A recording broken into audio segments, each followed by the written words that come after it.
Skinwalker Ranch. This article was written by author Joni Mahan and is being used with permission. It can be found at theghostdiaries.com. Sherman Ranch, or as it's more commonly known, Skinwalker Ranch, is hands down one of the most mysterious places on Earth, crossing over into nearly every category of the paranormal world. Where else could UFO sightings be linked with poltergeist-like activity, interdimensional portals, shape-shifting humanoids, and mutant wolf encounters? Located in the eerie Uintah Basin of northeastern Utah and surrounded on three sides by mountains and cliffs, Skinwalker Ranch has been the source of thousands of UFO-type sightings and strange encounters reported by intrepid journalists who have dared to trespass on this private property.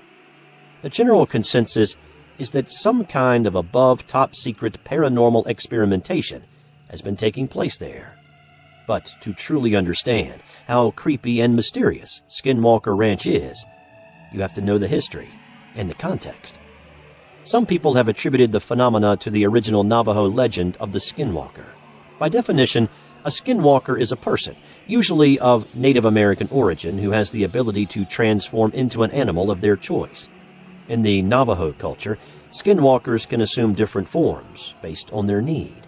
If they wanted to fly, they could be a bird, then transform into a wolf when they reach their destination. Due to their inhuman bursts of speed, they are nearly impossible to catch and can only be killed if they are mortally injured in the neck region. Skinwalkers are often lurkers, standing outside windows or approaching people on lonely highways. They can read minds to know what scares people and then use that information to instill fear and control their victims. The legend of the Skinwalker in the Uintah Basin area reportedly started in the 1800s, when European colonists began moving further west, pushing out the Native American tribes who had resided there for more than 1,000 years. During the Civil War, some Ute members allegedly took orders from Kit Carson in the battle against the Navajo, resulting in a curse on the land. Some believe a Skinwalker was created in the process, and that it still lives in the heart of the basin in a place called Shadow Canyon. Local tribe members avoid the area at all costs for fear of angering it. An interdimensional doorway? Shaman healer Michael Robichaud feels there's even more to the Uintah Basin area than the legends suggest. He believes the area might be an interdimensional doorway to another realm. I think it's a portal, but also has the spiritual basis of Native American rituals of an ancient origin that may be so old that even tribal elders don't even have the whole story of such an active place. It may be where the past meets the future, he said. What started out as a local legend would quickly gain national exposure, opening up a sea of interest and speculation.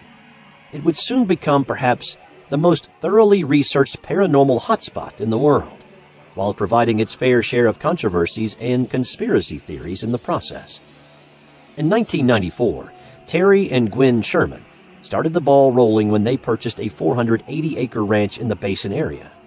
It was a beautiful parcel of land with a picturesque ridge in the background, framing the rugged terrain, meandering stream, and a fringe of boxwood trees on the property. They hoped to realize their dreams of starting a cattle ranch, breeding top-quality animals while raising their 2 children in the scenic surroundings. Initially, the Shermans were curious about why such a beautiful ranch had sat unoccupied for 7 years. They got their answer shortly after moving in. The oddities began piling up, one by one. They found heavy iron stakes with metal chains at each end of the house, as though someone had chained up large animals to guard the doors. Padlocks were bolted onto many of the doors inside and out, suggesting that previous occupants were concerned for their safety. None of it made any sense to the new ranch owners, but they shrugged it off without giving it much thought. That would change soon enough. The day they moved their belongings into the small ranch cabin, they received their first dose of reality. A large wolf approached them as they stood outside with Terry's father, Ed. It was larger than any wolf the couple had ever seen, possibly weighing as much as 200 pounds. Both Terry and his father were over 6 feet tall, and the wolf was easily chest height on both of them. Nothing about the wolf suggested hostility. It acted like a lost pet, eager for attention. While they were initially leery of the animal, primarily due to its size, their concerns fell away quickly as the massive animal began brushing up against the two men, smelling strongly of wet dog. Gwen stood off to the side, keeping a close eye on her two children who were standing on a flatbed trailer, watching the scene unfold.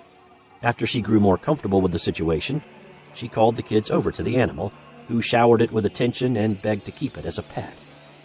But Terry knew from experience that wolves were cunning predators, and he just unloaded several prized Angus calves into a nearby pen. After a few moments, the wolf darted over to the pen and brazenly grabbed a calf by the head and attempted to pull it through the bars of the corral. Sherman and his father attempted to save the calf by kicking the wolf in the ribs and then beating it with a stick, but the wolf wasn't deterred. "Get my magnum," Terry called to his son, Tad. As soon as Terry had gotten his gun, he shot the wolf twice at point-blank range. Both bullets hit their mark, which should have killed the enormous beast, but it was unfazed by the assault. It continued trying to pull the distressed calf from the pen, showing no signs of injury. Terry shot the wolf a third time, which finally seemed to get the animal's attention. It released its hold on the calf and backed off a few feet, but still didn't run away, which would have been normal wolf behavior. Terry took aim and shot the animal a fourth time, striking it in the heart with what should have been a fatal blow. But the wolf still was not harmed. The sense of panic was nearly palpable. Why wouldn't it die? Not knowing what else to do, Terry's father retrieved a shotgun from his truck and shot the wolf again. This time, the results were visible. A flurry of fur and flesh flew into the air, the pellets undeniably hitting their mark. Instead of falling to the ground dead, the wolf backed off several more feet and continued to regard them with an icy blue stare. What was it going to take to bring down this beast? Ed took aim again and shot the beast in the chest, sending more fur and flesh flying. The wolf stared at them for a moment before calmly loping away. When they attempted to pursue it, they were mystified to discover that the tracks suddenly ended. It was as though the wolf vanished into thin air. The wolf sighting was only a prelude to what would happen next. The family began noticing other odd occurrences around the ranch, including strange balls of light that seemed to hover in the sky. Along with the orbs, they also saw peculiar lights in the sky and voices that seemed to come from directly above their heads. They started seeing faces at the windows, which turned into apparitions standing at the foot of their beds. Members of the family began having terrifying nightmares, and objects began disappearing, only to reappear somewhere else. One day, Gwen carried in groceries from the car and unloaded them onto the counter, preparing to put them away. She turned around, distracted by something. When she turned back, all the groceries were back in the bags, as though she'd never unpacked them. The strangeness only increased from there. They began smelling a strong musky scent that they could not explain. They also began finding their prized cattle dead in the fields, mutilated beyond belief. Some had their genital areas mutilated, while another had its eye completely removed, as if it was done surgically. Cattle began disappearing at an alarming rate, which was detrimental to Terry's ranching business. He lost 20% of his herd in 2 years, which is excessive compared to the normal 1% rate that most ranchers in the area faced. The orbs of light seemed particularly intrigued by the cattle, often lingering over their heads. Terry wasn't certain what to do about his losses. His cattle weren't ordinary cows. They were prized cattle that cost him thousands of dollars. Having them disappear so mysteriously was disconcerting, to say the least, especially considering many of them vanished without a trace, leaving a trail of hoofprints behind them. Things would only get worse. Lights would appear out of the sky, blanketing the entire area to near daylight conditions. Strange animals were often seen roaming around the ranch. Bright tropical birds were spotted in the trees, and their dogs became so fearful of the activity, they cowered in their doghouses and refused to come out, even for food and water. 6 of their outdoor cats disappeared in a single night. The final straw came one night when their dogs began chasing one of the strange orbs of light. Terry Sherman encouraged the dogs to chase it, and they quickly disappeared into the darkness. Moments later, he heard the undeniable sounds of the animals yelping. They pursued the sound, but could find no trace of the animals. The next morning, they discovered 3 scorched circles in the ground with gooey lumps of liquefied flesh in the centers. Something had killed the dogs. Enough was enough. Life on the ranch wasn't what they imagined. The financial losses from the missing cattle were nearly bankrupting them. The children's grades were dropping, and sleeping was becoming a real issue for the family due to the constant activity and nightmares. Towards the end, they were all sleeping together in the same room, hoping for safety in numbers. After telling their story to a journalist at a Salt Lake City newspaper, the Shermans were approached by an unusual buyer. In 1996, hotel entrepreneur Robert Bigelow paid the Shermans $200,000 for their ranch and turned it into a research facility to study the paranormal events, founding NIDS, the National Institute for Discovery Science, to formalize the project. Over a period of time, he hired psychologists, engineers, physicists, and biologists to aid in his research. And he locked down the ranch, hiring former military security guards to keep it protected from outsiders. He established a science advisory board and brought in state-of-the-art equipment. The tables were turning at Skinwalker Ranch. The hunters were now being hunted. During the early days at the ranch, the NIDS team consisted of a veterinarian, a physicist, and a biochemist. Even though the Shermans moved to a ranch 25 miles away, Terry Sherman agreed to stay on as the ranch manager, caring for the livestock both he and NIDS brought in to act as bait for the paranormal activity. Teams investigated the ranch in pairs, often bringing a dog along with them as they made their rounds.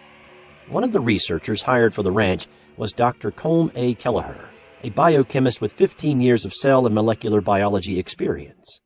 Kelleher became the deputy administrator of NIDS and, among other things, documented the events that transpired at the ranch. The team's veterinarian inspected the cattle, finding no outward cause of death. The bodies were too far along in their decomposition for any further analysis to be done, so they tucked the information away, hoping it would make more sense later. George Knapp, a respected journalist who was known for his work on another UFO story that brought him both fame and disdain from his fellow journalists, joined the team. Never before had so many resources been provided for the sake of paranormal research. He was anxious to see what they would uncover. Soon after arriving on the ranch, Knapp had his first experience with the glowing orb lights. 2 groups were stationed in different areas of the ranch to watch for activity. As Knapp's group waited for something to happen, they saw a bright yellow orb of light shoot out from behind the ridge. It moved silently but swiftly, at the speed of a jet airplane. To their amazement, it circled in a perfect 360-degree loop before shooting back across the ridge. The event happened so unexpectedly, the only photos they were able to capture didn't properly document the event. They would have to settle for the personal experience. It wasn't until January of 1997 that activity at the Skinwalker Ranch began to majorly escalate. Terry Sherman called with news of more activity. This time, instead of mysterious orbs, more cows were being mutilated. In the midst of an intense snowstorm, with temperatures plummeting to minus 30 degrees, 3 calves were found with odd wounds on their ears and eyes. 2 of the calves had circular spots cut out of their eyelids, while the 3rd calf's ear had been shredded, as if cut with scissors.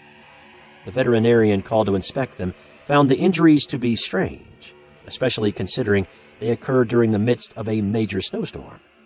Typically, natural predators such as coyotes and wolves don't hunt in such dire weather conditions. After another calf mutilation occurred in broad daylight a month later, the researchers were more perplexed than ever. What was going on at Skinwalker Ranch? The NIDS team flew in from Nevada after receiving Sherman's second call and were shocked at what they saw. The 85-pound dead calf was splayed out, nearly spread eagle. One of its legs had been yanked from the knee socket with brute force and was placed away from the body as though it were staged. All the calf's internal organs were missing, and the body was entirely drained of blood. There wasn't so much as a drop of blood on or around the body. This definitely was not the work of a natural predator. As they stood at the scene, scratching their heads in wonder, they noticed the mother cow standing nearby. She had her head down and was in a state of agitation, having witnessed something the researchers could only guess about. The veterinarian inspected the calf, coming upon a strange discovery. One of the calf's ears was missing. It had been cut neatly down to the skull, not torn off. If a predator had done this, the flesh would have been ragged and ripped, but this one was removed with surgical precision. Even stranger, the ear that was removed had sported a large yellow tag used to identify the cow. They searched the entire ranch looking for the tag, but never found it. It was almost as though the unseen predator was taking souvenirs, like some maniacal serial killer. Even the ranch dogs seemed shaken by the series of events. Instead of greeting the men with wagging tails, they cowered in their pens, obviously traumatized. It took them 2 days to come out of their pens, but even then, they were still visibly uneasy. Something was undeniably still lurking in the area. Later that night, the researchers were alerted by the sound of the dogs barking and howling. They looked around the immediate vicinity, but couldn't see what was causing the ruckus. They jumped into the farm truck and began scouring the area, using the truck's spotlight to inspect the outlying areas. Nothing seemed amiss until they came to a clump of trees. One of the cows was hunkered beneath the trees, separated from the rest of the herd, a typical sign that the animal was in distress. When the men got out of the truck to check on her, their lights caught the glow of amber eyes in the tree above her. Thinking it was a large cat, they shot the beast with a high-powered rifle. The second the shot rang out, the amber eyes disappeared. But when they searched the area, they could find no trace of the beast. It was as though it disappeared before their eyes. The team searched the area, looking for tracks in the snow, but didn't find anything. Surely, if something ran away, it would have left tracks behind. As they continued to hunt for the predator, they came upon a startling sight. Instead of a cat footprint, they found what appeared to be the print of a giant bird of prey. It was nearly 6 inches in diameter, with 2 sharp claw marks protruding from the rear. Alarmed, they searched the area further and found another single print 20 feet away. By the depth of the print, they judged the animal to be large and heavy, unlike anything they'd ever seen on the ranch. The following month, more strange events happened that would force them to question their own sanity. 4 of Terry's prized bulls disappeared from their pen. The disappearance was strange on several levels. Anyone who understands bull behavior knows that bulls aren't easily maneuvered like prized ponies. Moving them from one area to another typically requires time and planning. Having them disappear in the blink of an eye, in broad daylight, was incomprehensible. They looked everywhere but couldn't find them. As a last resort, Terry checked the small cattle trailer that was near the fence and was shocked to find the 4 bulls tightly loaded inside. Even more concerning was the fact that the trailer was still locked, with wire wrapped tightly around the clasp. Thick cobwebs bracketed the edges of the doorway as well. Whatever had moved the cattle into the trailer had done so without using the door. When they opened the doors, the bulls seemingly woke up from a trance state and assumed a high level of agitation, bashing against the sides of the trailer and each other in their attempts to get out. Terry wasn't sure what to make of it. Loading one of the bulls into the trailer would have been difficult, but loading all 4 was impossible, especially considering the size of the space. Keeping them there quietly until someone happened upon them went beyond the realm of believability. Once they unloaded the bulls, they inspected the corral with their equipment. To their amazement, they discovered that the bars of the corral were highly magnetized. The readings were especially high near the area where the trailer butted against the fence. What would cause the bars to become magnetized? They couldn't understand it. They continued to check the levels, watching them drop steadily for 48 hours until they reached a 0 reading. The magnetic mystery continued for several more days as they randomly picked up strong readings around the ranch. Interestingly enough, the high levels of magnetism seemed to be affecting the animals on the ranch as well. When the researchers saw a high reading, the cows and dogs were often reacting as though they were seeing something the humans couldn't detect. Using this information, they decided to watch the dogs more carefully. They constructed several pens around the property and built platforms where they could observe the activity. Almost immediately, strange things began happening to the pens themselves. Padlocks would disappear, and gates would open on their own accord, with no explanation regarding how it happened. UFOs and entities at Skinwalker Ranch. What is really going on? Retired school teacher and local UFO expert Joe Jr. Hicks has documented over 400 UFO sightings in the area after witnessing a craft pass over the school where he taught. The UFO activity really started getting intense in the early 50s, he said. There were cases where the whole school and all the teachers saw these things hovering over the town in broad daylight. In the 60s and 70s, we probably had more UFO sightings than any place in the world, Hicks said in an article published by George Knapp in the Las Vegas Mercury. The strange orbs of light have continued to plague the ranch as well. The lights appear out of nowhere, radiating with an intense glow and possessing a sort of responsive intelligence no one can pinpoint. At times, the lights appear to chase the cattle, and even threaten the human occupants of the ranch if they attempt to come close. The activity doesn't fit any of the known patterns of UFO sightings. Typically, the UFOs appear high in the sky, shying away from human contact, but these orbs were afraid of nothing. Like the other phenomena at Skinwalker Ranch, capturing them on film has proven difficult to nearly impossible. Every time the NIDS team attempted to film them, the photos would come out blurry and unremarkable. By August of 1997, the light anomaly phenomenon became even stranger, with several orbs appearing at the same time, zipping around the fields. Even though they set up cameras on poles around the ranch, they weren't able to catch much of the activity on film. Whatever was plaguing the ranch refused to be recorded. One night, while the NIDS team was observing the ranch from atop a bluff, they noticed a faint yellow light appear 150 feet away from them. One of the researchers grabbed a pair of binoculars, watching in stunned silence as the yellow light grew larger and transformed into a tunnel. "Something's in the tunnel," the man with the binoculars said, clearly in a panic. As he watched, a large, black, faceless humanoid lumbered out of the tunnel and walked away. The yellow light then slowly faded until it was completely gone. As the researchers tried to make sense of what they had just witnessed, they came to the horrific realization that whatever had climbed out of the tunnel was now sharing the darkness with them. They spent the rest of the night and most of the next day searching for footprints or signs of the creature's presence, but came up empty once again. The activity continued well into 1999. They still saw the strange orb lights, but still couldn't fully capture them on camera.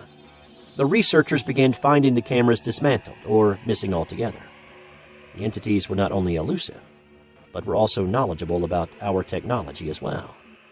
According to one NIDS researcher, it isn't as simple as saying that ETs or flying saucers are doing it. It's some kind of consciousness, but it's always something new and different, something non-repeatable. It's reactive to people and equipment, and we set up the ranch to be a proving ground for the scientific method, but science doesn't seem amenable to the solution of these kinds of problems.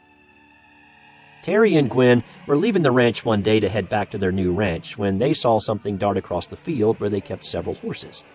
Thinking it was a dog attacking one of the horses, Terry stopped the truck and jumped out, only to realize the strange beast wasn't a dog at all. It was unlike anything the rancher had ever seen. It looked like a brownish-red hyena with a large, bushy tail. As the creature saw him coming, it retreated up a slope and disappeared into thin air, leaving no tracks behind. When Terry came back to check on the horses, he was horrified to see that both horses had bloody claw marks on their hocks. While it was proof the horses were attacked, it wasn't the proof the NIDS team was looking for. So far, nearly everything they'd witnessed couldn't be documented. One NIDS scientist has claimed to have discovered rods made from element 115, which does not originate on Earth. This man goes on to claim that he had worked at Area 51 on a reverse engineering project where they had accumulated 300 pounds of this material. More creepy eyewitness encounters at Skinwalker Ranch. In August 1977, Jay Barker and a group of friends and family hiked the high Uintah Mountains, hoping to catch fish in the Cooper Basin. After having dismal results, he suggested they climb the ridge and go down to Fish Lake, a place he'd had success fishing before. As they climbed the ridge, he looked down and saw something that was black and white. Initially, he thought it was an elk, but as he watched it stand upright, he realized he was looking at a bipedal creature. It had a black body, but had white hair on the back of its neck. As it walked around the pond, they could see it swinging its arms and walking upright on two legs. It was just enormous, a huge creature with lots of weight to it and mass, he says on the YouTube video of his experience. They observed the creature for approximately 3 minutes as it made its way around the pond. One of the UFO enthusiasts drawn to the area was Ryan Skinner, a native of Wisconsin. Ryan began investigating the ranch in 2007 after having a terrifying encounter in the Uintah Basin. In his book, Skinwalker Ranch, Path of the Skinwalker, he documented his forays into the basin. In December of 2006, Ryan and his fiancée took a trip from Wisconsin to Las Vegas, where they planned to get married.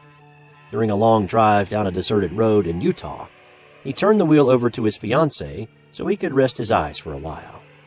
He was brought out of a light slumber by the sound of his fiancée screaming. "What is that?" she shrieked. Ryan jolted upright, immediately noticing a red light reflecting off the Jeep's rearview mirror. At first, he thought it was just a reflection from a streetlight. But as he looked closer, he realized the light was coming from a red glowing object looming overhead. It almost looked like a red sparkler suspended high in the air. As he stared in awe, he could make out the long, rectangular shape of a craft in the glow. She pulled the vehicle over to the side of the road, and Ryan jumped out for a closer look. To his amazement, the glowing ball of light hovered 5 feet off the ground, only 30 feet from their Jeep. He stared into the light, mesmerized by the sight. He was drawn out of his near hypnotic gaze by the sound of his fiancée screaming his name. He turned to see 3 hazy figures walking towards them from another direction. They definitely were not human. His fight or flight instincts kicked in, and he yelled for his fiancée to get in the car. They sped away, but the red glowing orb continued to stalk them. They raced down the highway and pulled into the nearest rest stop, hoping to find someone to help them. The parking lot was full of empty semis and parked cars, but even though he leaned on his horn, nobody emerged from their vehicles. After a minute, the strange light faded off into the distance, as though growing bored of them. Confused and afraid, they got back in the Jeep and continued on their way. They drove for several miles before they realized the light was back. It was following them again. Ryan's first instinct was to run, but his sense of curiosity took over. While the threat was real, he was still running away from the kind of paranormal experience he'd spent most of his life searching for. He turned around and eventually captured some of the events on video before the light faded away once more. They relaxed, thinking they had survived the event, only to discover the lights hadn't left after all. They just relocated to the side of the car.